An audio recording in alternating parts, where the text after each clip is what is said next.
तेयं मया पृथ्वी न तथान्यैस्तु पार्थिवै यावद् भूमि मया भुक्ता दिव्या भूमा अनेकधा। इस प्रकार से मैं द्विजों की सेवा करता हूँ, सभी वर्णों की सेवा करता हूँ, यात्रियों की सेवा करता हूँ, तीर्थों का सेवन करता हूँ। और इन सब व्यर्थ बातों को कहने का कोई प्रयोजन नहीं है महाराज। मैं अपनी कोई प्रशंसा नहीं कर रहा हूँ। आपको लगता होगा कि एक राजा अपनी प्रशंसा कर रहा है, आपको लगता होगा एक राजा, एक राजपद पर प्रतिष्ठित व्यक्ति अपनी प्रशंसा कर रहा है। प्रशंसा नहीं है। मेरा चित्त क्या कहते हैं, कहता है मेरा जो चित्त है, जो मेरे मन की चेष्टाएं हैं, अब इन सभी से उदासीन हो रही है। क्या हो रही है? निर्स्मिव में चेता सांप्रतम सर्व कर्मशु। मैं यही पूछना चाहता हूँ, इस संबंध में विचार करिए और भावी फल का वर्णन करिए। क्योंकि देखिए, आप किसी कार्य को जब करने लगेंगे ना, तो कुछ दिन बड़ा आनंद आता है, परंतु कितनी देर? भोजन भूख लगी हो तो आप भोजन कर सकते हैं, परंतु कितनी देर आप भोजन करेंगे? जब तक भूख ना मिटे तभी तक भोजन करेंगे ना। यदि भूख मिट जाएगी और उसके पश्चात कोई व्यक्ति भोजन कर सकता है? नहीं कर सकता है। यदि नींद पूरी हो चुकी हो, सामान्य बात है, क्योंकि मैं आपको सामान्य व्याख्यान जीवन शैली से समझा रहा हूँ, क्योंकि चेष्टाएं आपको समझ में आएंगे। किसी व्यक्ति का यदि नींद पूरा हो चुका हो, निद्रा पूरी हो चुकी हो, तो क्या वह व्यक्ति शयन करने की इच्छा रखेगा? किसी ने संसार के समस्त भोगों को देख लिया हो, तो क्या उसे भोग की इच्छा होगी?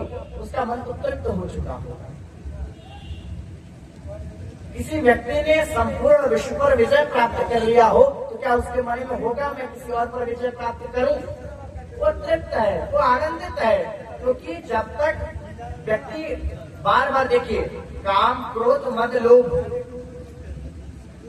लोभ और काम,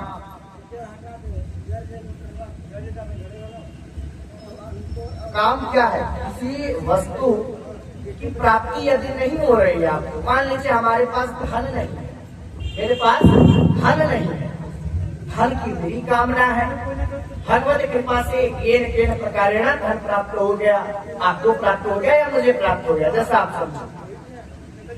अब धन प्राप्त हो गया और उसके बाद आपका माने नहीं थोड़ा और धन प्राप्त हो, थोड़ा और धन प्राप्त हो, ये क्या है? ये लोभ है।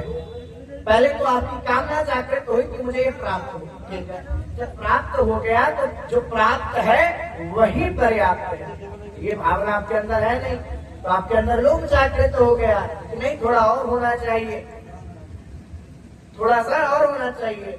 जब हस्तिनापुर का विभाजन हो गया, दुर्योधन को वहीं रहना चाहिए था, परंतु उसका लोभ क्या था? उसने सुना कि अरे खांडव वन जो था, जहाँ बंजर भूमि थी, वो तो इंद्रप्रस्थ हो गया, बड़ा विलक्षण, कहते स्वर्ग से भी उत्तम वह नगरी हो चुकी है।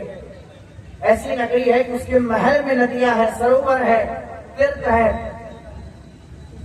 बड़ी विलक्षण महल है। उसके अंदर क्या जागृत हुआ? लोभ जागृत हुआ। तो ठीक उसी प्रकार मनुष्य के अंदर यदि वह धर्म कर रहा हो, तो धर्म करते करते करते भी मनुष्यों का मन भर जाता है, मनुष्यों का मन जो है वो पूर्ण हो जाता है कि नहीं, मैंने बहुत धर्म किया, हे भगवान अब आप मुझे अपनी शरण में लो। और भगवान ने भगवत गीता में कहा है ना कि हे अर्जुन, सर्व धर्मान परित्यज्य मामेकं शरणं व्रज। अर्जुन, तुम सभी धर्मों को त्याग करो। या उन्होंने किस धर्म की बात की? लोगों के मन में होगा कि उन्होंने किस धर्म की बात की? तो उन्होंने कहा यदि पुत्र धर्म, पिता धर्म, पौत्र धर्म, भ्रातृ धर्म, एक भाई के लिए एक भाई का भ्रातृ धर्म होता है, पिता का पुत्र के लिए पितृ धर्म होता है, पुत्र का पिता के निमित्त पुत्र धर्म होता है, माता का माता के पुत्र के निमित्त मातृ धर्म होता है। बहुत प्रकार के धर्म बताए गए। धर्म मतलब क्या? धर्म शब्द से क्या प्रयोजन लिया गया? कहते दृढ़ धारणे धातु के अर्थ में धारणा धर्म, धारणा धर्म इति धर्म, अर्थात जिसे धारण किया जाए वही तो धर्म है। हमने माला को धारण किया तो क्या है? कि माला का कोई धर्म है कि धारण करना है। हमने कथा का श्रवण किया तो क्या है? हमने धारण किया। यदि आप सुनने की आपके अंदर इच्छा नहीं होती तो क्या आप कथा सुन सकते थे? कथा श्रवण कर सकते थे? नहीं कर सकते थे। तो क्या है? यही धर्म है। धर्म को धर्म का एक विस्तृत स्वरूप है, परंतु यदि सरलता से समझना हो तो आप मात्र इतना समझो कि जो आप धारण करते हो वही धर्म है।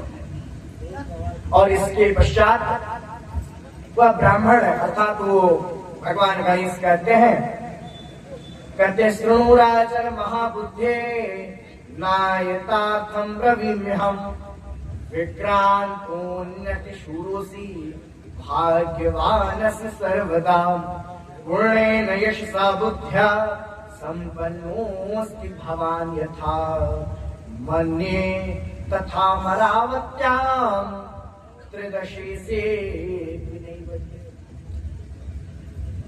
अर्थात महाराज आप वंदनीय हो, आप सम्मानीय राजा हो, क्योंकि अब भगवान गणेश को भी आप देखिए, भगवान गणेश का कार्य सफल हो रहा था। वो धीरे धीरे एक लगभग आधा कार्य तो हो चुका था, 50%। देवदास ने जैसे ही कहा कि मेरा मन उदासीन हो रहा है, किसी का मन उदासीन हो रहा है इसका क्या तात्पर्य है? उससे मन आपका भर चुका है, आपकी बुद्धि शांत हो चुकी है, अब आप उस कार्य को छोड़ना चाहते हो। कोई व्यक्ति समर भूमि में उपस्थित होता है, कितनी देर वो युद्ध करेगा? वो तभी तक युद्ध करेगा ना जब तक प्रत्यक्ष में शत्रुओं का नाश न हो गया हो। यदि शत्रु का नाश हो जाएगा तो कोई समर भूमि में बैठेगा? यदि आप सभी की परिक्रमा पूर्ण हो जाएगी तो क्या आप परिक्रमा मार्ग में उपस्थित होंगे? नहीं होंगे। आप अपने अपने कार्यों में संलग्न हो जाएंगे। यही तो मनुष्य का मनुष्यत्व है, यही तो गुणधर्म है। तो इसी प्रकार से भगवान गणेश ने उनकी वंदना कर दी, राजा की वंदना कर दी और कहा कि महाराज आप तो शासन में रुद्र के समान हो, नीति में तो आप शुक्राचार्य के समान हो, महिमा में आपकी हिमाचल की समान महिमा, मर्यादा में आप समुद्र हो, दुष्टों का दमन करने में आप यमराज हो। दुष्टों का दमन कौन करता है? यमराज करते हैं। धर्म करने में आप धर्मराज हो। क्षमा गुण में तो आप साक्षात क्षमा हो। दक्षराज पुत्री की थी ना क्षमा बेटिया, तो आप साक्षात क्षमा हो। महाराज आप राज्य के पालन करने में साक्षात मनु हो। इस प्रकार उनकी बड़ी विस्तृत वर्णन किया। धन इत्यादि का आपने तो इस प्रकार संग्रहण किया है मानो कुबेर का यह खजाना हो।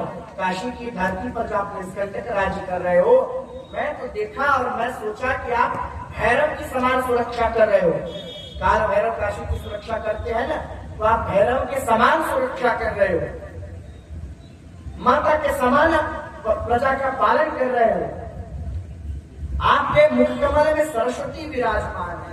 अब समझ लीजिए, इतनी प्रशंसा किसी व्यक्ति की हो रही हो तो उसका आगे क्या होने वाला। वैसे वो राजा बड़े सात्विक प्रवृत्ति के थे, परंतु अब शाम काम दंड भेद के द्वारा उनको हटाना था मतलब भगवान को लाना था। भगवान शंकर तभी आएंगे जब महाराज जाएंगे। तो इस प्रकार उन्होंने जब सभी बात सुन ली, उसके पश्चात महाराज गणेश जी ने सोचा, मन ही मन मुस्कुराकर सोचा, वह प्रसन्न हो गए कि देखो पिताजी ने मुझे जिस कार्य से भेजा था मुझे कुछ करना भी नहीं पड़ा। वो तो मात्र अपने ज्ञान का प्रकाश दे रहे थे ना, उन्होंने आज तक कोई लीला की? वो मात्र एक वृद्ध ज्योतिषी का रूप धारण किए, काशी में आ गए। काशी में लोगों का सामान्य जैसे हम लोग बैठे हैं, जैसे वो भी बैठे थे, फलादेश ज्योतिष का करने लगे, जन्म कुंडलियों का, स्वप्न का, आदमी के चलने का, उठने का, बैठने का फलादेश करने लगे। तो धीरे धीरे ये बात, क्योंकि नारियों में बात जल्दी फैल जाती है, तो धीरे धीरे ये बात महारानी के पास उपस्थित हो गई। महारानी ने महाराज से कह दिया, महाराज स्वयं उपस्थित हो गए हमारे ऋषि के पास, गणेश जी के पास उपस्थित होकर कहे, महाराज मैं उदासीन हो चुका हूँ, मैंने बहुत धर्म कर्म किया और कर रहा हूँ, परंतु अब मैं उदासीन हो चुका हूँ, मेरा मन पूर्ण हो चुका है। तो कुछ भावी फल बताइए। भावी मतलब भविष्य में जो हो उसे भावी कहते हैं। तो कुछ भविष्य का फल बताइए कि अब आगे क्या करना है और आगे मेरे लिए क्या उचित कर्म होगा। तो कथा प्रसंग में हम लोग समापन सत्र में जाने से पूर्व इस कथा का समापन कर ले।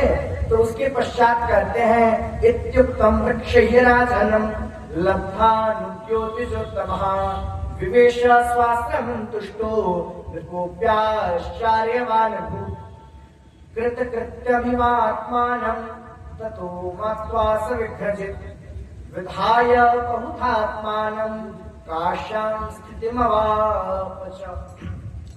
हे राजन, आज से 18वें दिन कोई ब्राह्मण उत्तर देश से आएगा और आपको उपदेश देगा।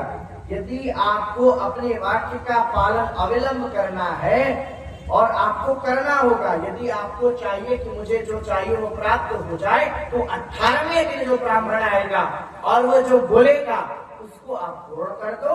आपकी अभिष्ट सिद्धि प्राप्त, आपके मन में जो सिद्धि प्राप्त है, जो मुझे आपको लगता है कि मुझे कुछ प्राप्त हो जाए, वो आपको प्राप्त हो जाएगा।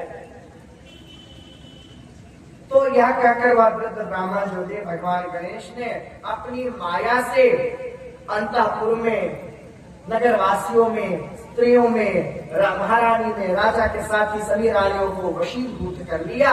तदनंतर भगवान विघ्नेश्वर ने अपने आप को बड़ा कृतार्थ, नहीं होता है ना, जब बच्चे अपने पिता माता का कोई कार्य कर लेते हैं तो कितना प्रसन्न होते हैं। प्रसन्नता की एक सीमा होती है? नहीं होती है। कितना प्रसन्न हो जाते हैं जब अभिमन्यु ने देखा कि चक्रव्यूह हो चुका है और मेरे पिता इस समर भूमि में दूसरे खंड में जा चुके हैं।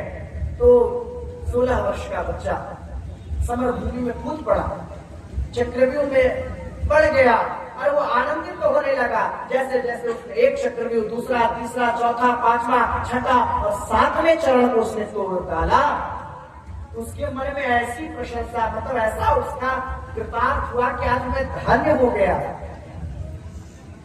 मेघनाथ जब जानता था कि स्वयं ये नारायण है, स्वयं ये शेषावतार है, परंतु जब उसकी माता कहती है, मंदोदरी कहती है कि बेटा जब तुम इतना सब कुछ जा चुके हो तो अपने काका श्री की तरह, अपने काका की तरह, अपने ताऊ के समान तुम भी क्यों नहीं चले जाते श्री रामचंद्र के चरण में, उनके शरण में चले जाओ।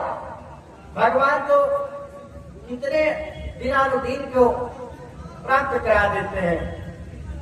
भगवान ने तो पत्थर को एक मूर्तिमान स्वरूप प्रदान कर दिया। ऐसे मर्यादा पुरुषोत्तम श्री रामचंद्र के शरण में जाने में क्या दिक्कत है बेटा? तो वहां पर मेघनाथ ने जो वाक्य कहा है, आज के समय में हर एक पुत्र को जानना चाहिए। उसने कहा पिता धर्मः, पिता कर्मः, पिता ही परमं गतः। माता, मैं मानता हूं कि स्वयं वह नारायण अवतार है और मैं यह भी मानता हूं कि इस नगरी का नाश सुनिश्चित है, क्योंकि मेघनाथ भी सामान्य व्यक्ति नहीं था, वह भी भगवती का साधक था। उसने भगवती त्रिपुर सुंदरी की नवारा मंत्र से भोग साधना प्राप्त की थी। तो वो बोलता है कि माता, मुझे यह ज्ञात है कि इस नगरी का हमारे कुल खानदान परिवार समेत नाश होने वाला है और मेरी भी मृत्यु सुनिश्चित है। और मैं यह भी जानता हूँ यह जो सामने युद्ध करेंगे ये स्वयं शेषावतार लक्ष्मण है, परंतु मैं इनकी शरण में नहीं जा सकता। तो माता ने पूछा क्यों नहीं जा सकते बेटे? तो उन्होंने कहा माता, एक पिता पुत्र के लिए उसका पिता के मुख की बोली ही धर्म है। पिता जिस मार्ग पर चल गया हो वह गलत है या सही है, या एक अलग दृष्टिकोण है, वो आप लोगों के लिए गलत हो सकता है, परंतु एक पुत्र के लिए उसका पिता यदि उस पथ पर चल गया हो, उसी पथ पर चलना उस पुत्र का गुण धर्म है। और पिता ही परमं गतः, और मेरी सदगति भी पिता के ही मार्ग पर चलकर होगी। इसी बात को, ये त्रेता की कथा। अब आप द्वापर युग में आओ। महर्षि व्यास का नाम आप सभी जानते हैं, जिन्होंने 18 पुराण की रचना की, और वह भी हमारे पराशर जी के पुत्र थे और सत्यवती माता के पुत्र थे, और उनका भी इस गौरव वंश से संबंध था। तो एक बार महर्षि व्यास ने देखा कि दुर्योधन बड़ी उद्दंडता कर रहा है, कभी लाक्षागृही कर दे, कभी कुछ कर दे, कभी कुछ कर दे, बड़ों से मुंह लगाने लगे, कुछ से कुछ इस उद्दंडता की तो कोई सीमा ही नहीं है दुर्योधन की। उन्होंने बुलाया दुर्योधन को, क्योंकि बड़े वृद्ध थे। उन्होंने कहा, बेटा तुमको समझ में नहीं आ रहा है, तुम क्या कर रहे हो? जिस परंपरा को महाराज भरत ने स्थापित किया, जिस भरत के पुण्य प्रताप के कारण यह राज्य या देश या राष्ट्र भारत के नाम से स्थापित हुआ, तुम उस वंश की परंपरा के दीपक हो, तुम सामान्य वंश के कुल दीपक नहीं हो। तुम महाराज पांडु के भतीजे हो, तुम धृतराष्ट्र के पुत्र, पितामह भीष्म के पौत्र हो, हमारे प्रपौत्र हो। इस प्रकार से उन्होंने जब समझाया और कहा, बेटा तुमको धर्म और अधर्म में कुछ भेद समझ में नहीं आ रहा है, तो उस समय दुर्योधन गर्ग संहिता का अध्ययन करने से प्राप्त होगा। वह कहता है, जानामि धर्मम न च मे प्रवृत्ते, जानामि धर्मम न च मे निवृत्ते। हे महाराज व्यास जी, मैं धर्म को जानता हूँ, मैं धर्म को जानता हूँ, क्योंकि मैंने भी आश्रम में रहकर गुरु द्रोण के नेतृत्व में शिक्षा दीक्षा प्राप्त की। कुल गुरु कृपाचार्य से मैंने नीति शास्त्र, धर्मशास्त्र इत्यादि की शिक्षा प्राप्त की है। ऐसा नहीं है कि मैं धर्म के स्वरूप को नहीं जानता हूँ, मैं अवश्य जानता हूँ, और मैं मूर्ख नहीं हूँ। परंतु जाना मैं धर्मम न च मे प्रवृत्ते, परंतु उस धर्म में मेरी प्रवृत्ति नहीं है। प्रवृत्ति समझ रहे हैं? प्रवृत्ति नहीं है, रुचि नहीं है। अजानाम धर्मम न च मे निवृत्ते, मैं यह भी जानता हूं कि मैं जो यह पांडवों के साथ कर रहा हूं, यह अधर्म है, यह पाप है। मैंने जो बाल्यकाल से भीम को विष पिलाया, लाक्षागृही किया, पारंपरिक पांडवों को अपमानित किया, अपमानित करने का प्रयत्न किया, माता कुंती के विषय में अनेक अपशब्द बोले, ये सब मैं जानता हूं, यह धर्म है, अधर्म कारक है। परंतु हे व्यास महाराज, हाथ जोड़कर दुर्योधन कहता है, व्यास महाराज उस अधर्म से मेरी निवृत्ति नहीं हो सकती, उस अधर्म से मेरी निवृत्ति नहीं हो सकती। इसलिए धर्म है तो धर्म है, धर्म को धर्म के कार्य पर रहने दो, और अधर्म को अधर्म, अधर्मी को अधर्म करने दो। ये दुर्योधन का वाक्य है। आप समझ लीजिए, मात्र ज्ञान प्राप्त कर लेने से आप ज्ञानी नहीं हो सकते। ज्ञान तो दुर्योधन के पास भी था।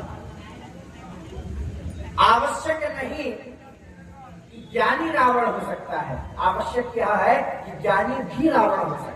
आवश्यक यह है कि विद्वान व्यक्ति भी अश्वत्थामा हो सकता है, विद्वान व्यक्ति भी दुर्योधन हो सकता है। और दूसरी बात यह है, अधर्मी भी ज्ञानी हो सकता है। दोनों का समाहार है कि नहीं है? विद्वान व्यक्ति भी क्या हो सकता है? कुंभकर्ण बहुत बड़ा जाता था ना, कुंभकर्ण क्या था? जाता था, बेचारा इंद्रासन मांगना चाह रहा था, भगवती की कृपा हुई शाता की, इंद्रासन मांग लिया। ऐसा तो नहीं था, मूर्ख था, परंतु ज्ञानी होते हुए भी उसे राक्षसित्व करना पड़ा। तो दोनों का समाहार हो सकता है। इसीलिए भगवान गणेश की कृपा से 18वें दिन भगवान वहां से चले जाते हैं, और 18वें दिन इस बीच में देखिए बड़ी रोचक कथा है। अब भगवान गणेश ने तो फलादेश कर दिया ना, जो 18वें दिन कोई ब्राह्मण आएगा और वो जो कहेगा आप उसका पालन करना, आपको अभिष्ट वर की प्राप्ति होगी। अब इस मध्य में 9-10 दिन बीत गए। इस मध्य में धुंडी विनायक या जो भी हमारे काशी में स्थित भगवान गणेश की मूर्ति है, या गणेशेश्वर महादेव स्थापित है, वहां पर भगवान अपने कीर्तन में लग गए, सुमिरन में लग गए, जप में लग गए, ध्यान में हो गए। और यहाँ जब 1 सप्ताह व्यतीत हो गया तो शंकर भगवान जो है वह रुष्ट होने लगे कि बताओ मैंने कितनी आशा से अपने पुत्र को भेजा, ये बेटा भी अभी तक संदेश नहीं भेजा। होता है ना, कम से कम संदेश भी भेज दिए रहते। हमारे भगवान गणेश काशी की सानंद वाले क्षेत्र में भ्रमण करने लगे, और वो भूल, जब ये कार्य हो गया तो या भूल गए कि कम से कम एक बार सूचना तो दे दूं मैं पिताजी को, परंतु उन्होंने ऐसा नहीं किया। और इस प्रकार से भगवान शंकर यह सोचने लगे कि मेरा बेटा कर क्या रहा है। वो तो सभी प्रकार के विघ्नों का नाशक है। आपको पता होगा, आप सभी यात्रा प्रारंभ किए हैं, तो यदि मणिकर्णिका में चक्र पुष्करणी से यात्रा जो प्रारंभ करते हैं ना, तो मणिकर्णिका तीर्थ में यदि वहां पर संकल्प तो उतर करते होंगे, तो वहां भगवान गणेश के 12 नामों का सुमिरन करवाया जाता है। वहां पर भगवान गणेश के 12 नामों का सुमिरन करते हैं, स्मरण करते हैं, और उनके स्मरण मात्र से ही इस यात्रा को आप सिद्ध कर पाते हैं। विश्वनाथ की कृपा हुई, आपने यात्रा तो प्रारंभ किया, परंतु क्या उस यात्रा में विघ्न नहीं हो सकता है, परंतु यह विघ्नराज की कृपा है कि आप उस यात्रा को सफलीभूत करते हैं। और इसके पश्चात अब हम सभी समापन हो रहा है। अब हम सभी, क्योंकि अब मैं भी अपनी वाणी को विराम देना चाहता हूं, अब आरती का समय खत्म हो रहा है। हम सभी ने आज यह जाना पावन पूर्णिमा कथा का स्मरण किया कि किस प्रकार से भगवान गणेश, सबसे पहले तो भगवान भास्कर, हमारे ब्रह्मा जी, भगवान शंकर के एक से एक अद्भुत पार्षद, जो एक धुरंधर माने जाते थे, नंदी, वीरभद्र, जिस वीरभद्र ने एक आज्ञा पर दक्ष के सिर को धड़ से अलग कर दिया था कि नहीं कर दिया था, संपूर्ण दक्ष यज्ञ विध्वंस कर डाला था, परंतु वो वीरभद्र का भी वीर स्वरूप कहाँ गया। भगवान सूर्य बड़े बुद्धिमान, आज तक भगवान सूर्य विलंब नहीं कर सकते। आज तक आपने कभी नहीं देखा होगा कि सूर्योदय का समय हो और भगवान भास्कर उद्दीप्त न होते। हुआ है ऐसा? नहीं हो सकता। परंतु वो भगवान भास्कर काशी की क्या महिमा है, जो काशी में जा रहे हैं, विलंबित हो जा रहे हैं। ब्रह्मा जी जा रहे हैं, ब्रह्मा जी संपूर्ण सृष्टि के विधाता है, करता है, धरता है, उनकी स्थिति भी वही है। तो अंत में उन्होंने जब सबको भेज दिया, कार्तिक आदि बड़ी रोचक कथा में श्रवण किया, आनंद आया होगा आप लोगों को, तो अंत में उन्होंने अपने पुत्र को भेजा, और पुत्र कैसा हुआ, उसने अपने पिता के मनोरथ को पूर्ण किया। इसलिए इस भवसागर में वही पुत्र सार्थक है जो अपने पिता की आज्ञा को सफलीभूत कर सकता है। ऐसा पुत्र नहीं जो पिता के आदेश को सफलीभूत न कर सके। इसलिए इस घोर कलिकाल में इस कथा के माध्यम से हम सभी पुत्रों को समझना चाहिए कि हमें अपने माता पिता के धार्मिक आदेश का पालन करना चाहिए, शालीनता पूर्वक पालन करना चाहिए। जिस प्रकार श्रवण कुमार ने किया था, गणेश जी ने किया था, अभिमन्यु ने किया था, पुत्र ही थे ना, भगवान श्री कृष्ण ने किया था। अपने पिता माता के मनोरथ की सिद्धि के लिए भगवान अपने माता पिता से नंदगांव में जाकर आते हैं, मामा का वध करते हैं, और उसके पश्चात उन्हें कारावास से निवृत्ति करते हैं। क्यों? अपने पिता माता के संकल्प की सिद्धि करते हैं ना। माता देव की, पिता वसुदेव के अंदर ये था कि नहीं, मेरा पुत्र आएगा, कृष्ण आएगा, कान्हा अवश्य आएगा। उन्होंने अपने पिता माता के वचनों की सिद्धि की। इसीलिए यदि इस भवसागर में हम अपने वचनों की सिद्धि कर पाते हैं, तो हमसे बड़ा सार्थक मनुष्य कोई नहीं। अभी हम लोग यज्ञ कर रहे हैं, कथा कर रहे हैं, आप लोग परिक्रमा कर रहे हैं, आपने संकल्प लिया होगा ना। तीर्थ में यात्रा करने से पहले संकल्प लिया होगा। संकल्प में क्या कहा होगा? अत्यारभ्य मतलब मणिकर्णिका से प्रारंभ करके मणिकर्णिका पर्यंत मैं इस यात्रा को पूर्ण करूंगी। आप उस प्रतिज्ञा को पूर्ण कर पा रहे हो, सौभाग्य का विषय है। तो यही होता है संकल्प को पूर्ण करना। और यह अभिलाषा है कि आप नित्य प्रति संकल्प को पूर्ण करते रहो, क्योंकि कलयुग के विषय में शास्त्रों में आया है। जब आप धर्मशास्त्र का अध्ययन करेंगे तो उसमें आया है, कलयुग में वह मनुष्य धन्य है जो संकल्प करके अपने संकल्प की सिद्धि कर लेता है। बहुत ऐसे लोग होते हैं जो मन में कामना होती है, संकल्प कर लेते हैं, परंतु बीच में ऐसे व्यक्ति बाधा उत्पन्न होती है, प्रमाद उत्पन्न हो जाता है, तो क्या होता है, वह संकल्प की सिद्धि कभी नहीं हो पाती। एक व्यक्ति ने संकल्प लिया कि मैं विश्वनाथ जी का दर्शन करूंगा, और बीच में दर्शन करते करते कई वर्ष व्यतीत हो गए और फिर उसने सोचा क्या कुछ ऐसे कार्य हो गए कि वह विश्वनाथ जी जाना छोड़ दिया और कहता है कि आजकल हम विश्वनाथ जी नहीं जा पा रहे हैं। तो ये क्या है? तो क्या ये आप संकल्प की सिद्धि हुई? नहीं हुई संकल्प की सिद्धि। इसीलिए संकल्प को सिद्ध करने वाला व्यक्ति सार्थक है।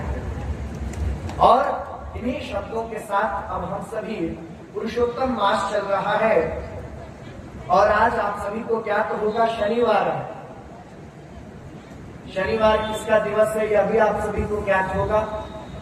भगवान शनि को, और भगवान शनि ने हनुमान जी को यह आशीर्वाद भी प्रदान किया है कि हनुमान शनिवार के दिन यदि कोई हनुमान सुमिरन करता है, स्मरण करता है, तो मैं उसके ऊपर कभी कोई दृष्टि नहीं डालूंगा, मैं उसके कोई कार्यों में विघ्न बाधा उत्पन्न नहीं करूंगा, मेरे कोप का भाजन वहां नहीं बनेगा, मेरी क्रोध की दृष्टि उस पर नहीं पड़ेगी, वो दृष्टि नहीं पड़ेगी।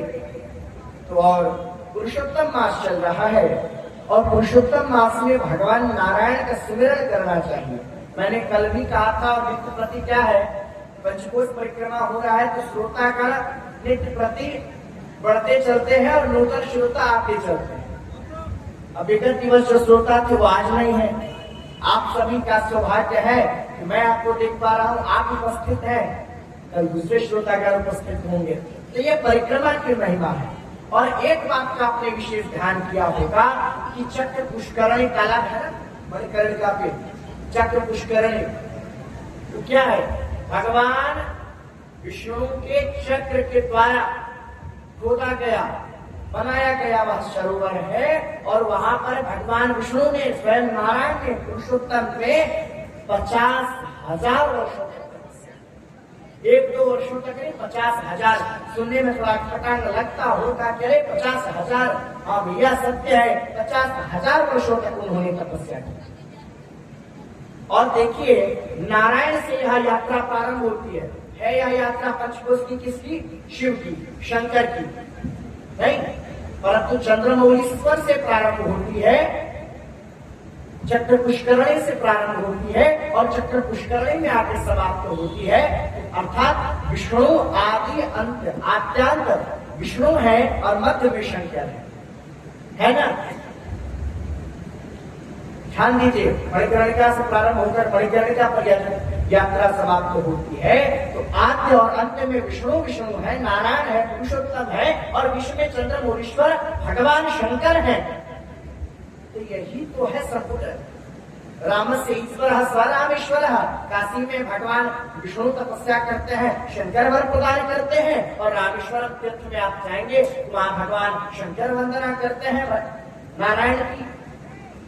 तो यस्य स्मरण मात्रेण जन्म संसार बंधनात्, जिनके स्मरण मात्र से भव सागर से मुक्ति मिलती है। तो आइए ऐसे आनंद कंद भगवान का स्मरण करते हुए हम सभी कथा का स्मरण करें। जो श्रोतागण यदि शयन कर चुके हैं, हो सके तो अवश्य भगवान नाम संकीर्तन में साक्षी हो और इसमें संलिप्त हो। बोलिए आनंद कंद भगवान की, बोलिए श्रीमन्नारायण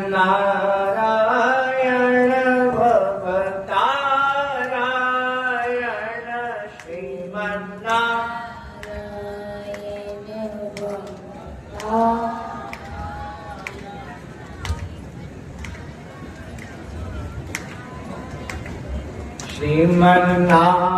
श्रीमन्नारायण भवतारायण, श्रीमन्नारायण भवतारायण, श्रीमन्नारायण नारायण नारायण, श्रीमन्नारायण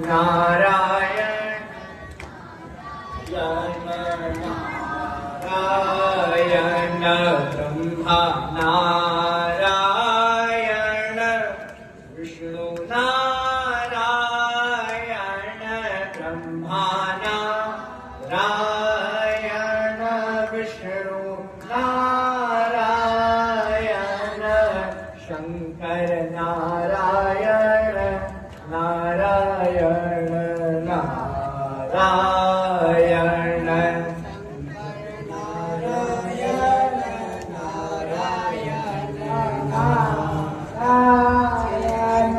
मुझ में नारायण, तुझ में नारायण, मुझ में नारायण, तुझ में नारायण,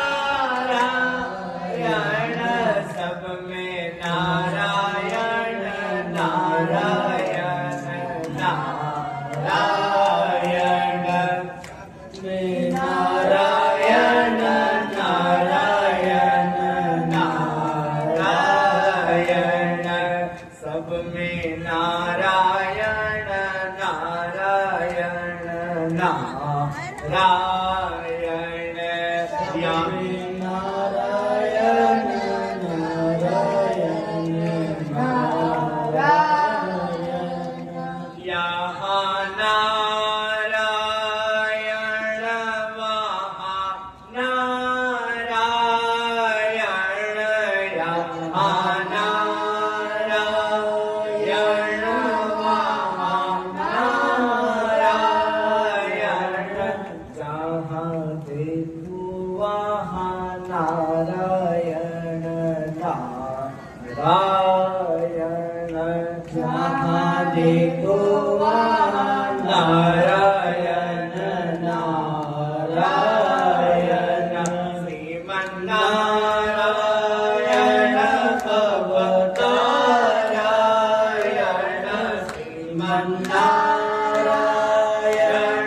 भवतारायण, श्रीमन्नारायण भवतारायण, श्रीमन्नारायण भवतारायण, श्रीमन्नारायण नारायण नारायण, श्रीमन्नारायण नारायण नारायण। तो ये